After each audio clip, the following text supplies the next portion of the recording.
چی گفتی مامان؟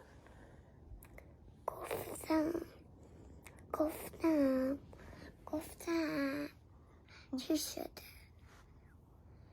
اگه فشارمو بدی آدم غذا نخورده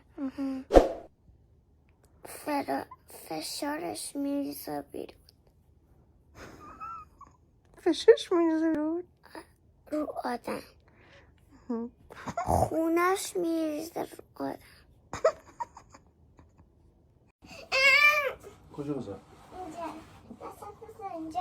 اون یکی رو.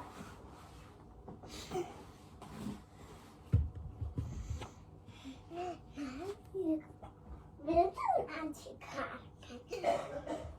از این ور شروع میکنیم.